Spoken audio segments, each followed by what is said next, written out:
Assalamualaikum warahmatullahi wabarakatuh. UTS Manajemen Sumber Daya Manusia. Perkenalkan, nama saya Vira Sapita Putri dengan NIM 190240508, kelas 5B, Fakultas Pertanian, Program Studi Agribisnis, dengan judul Perencanaan Manajemen Sumber Daya Manusia. Dan tak lupa pula saya ucapkan terima kasih banyak kepada Ibu Dr. Marlina Bakri, MPD, dosen pengampu Universitas Cokro Aminoto, Palopo. Nomor 1. Jelaskan tujuan dari Manajemen Sumber Daya Manusia (SDM).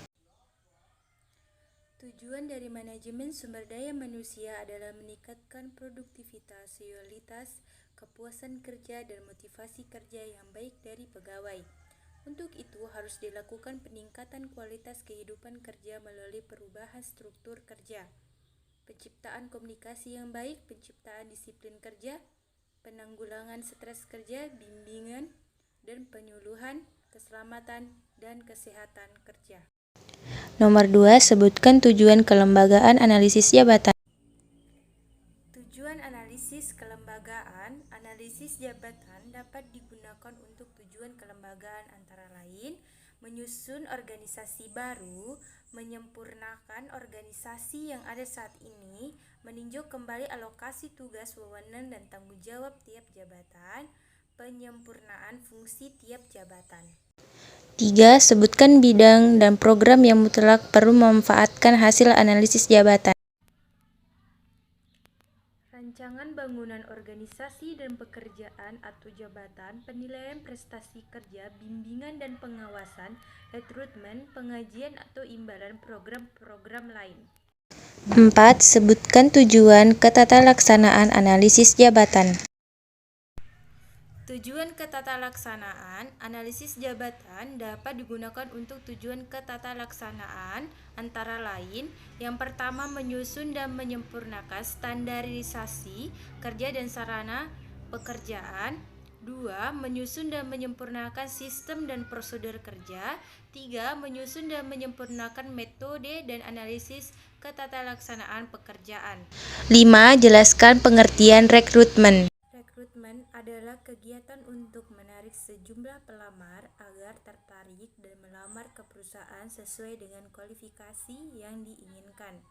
Semua perusahaan dan industri apapun bisa mendapatkan keuntungan dari kontingensi atau mempertahankan perekrut profesional atau proses alih daya untuk agen perekrutan. 6. Jelaskan pengertian MSDM.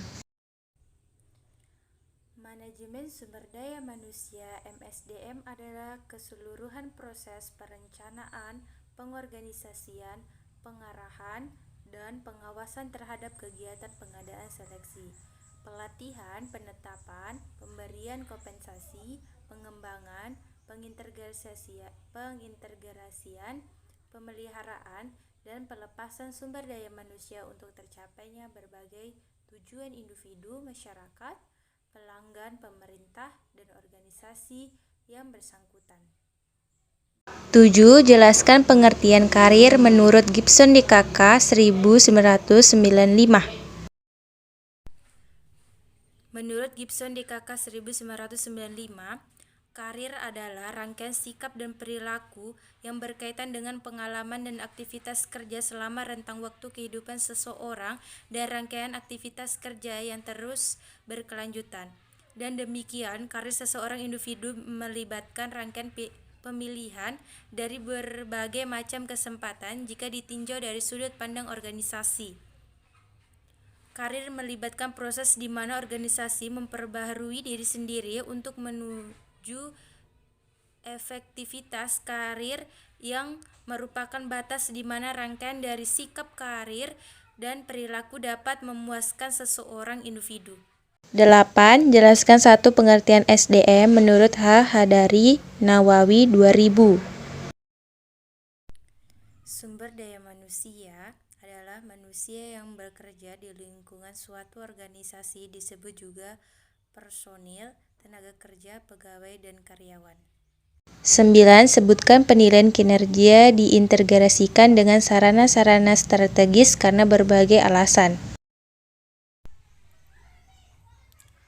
mensejajarkan tugas-tugas individu dengan tujuan organisasi, yaitu menambahkan deskripsi tindakan yang harus diperlihatkan karyawan dan hasil-hasil yang harus mereka capai agar suatu strategi itu hidup. Mengukur kontribusi masing-masing untuk kerja dan masing-masing untuk karyawan.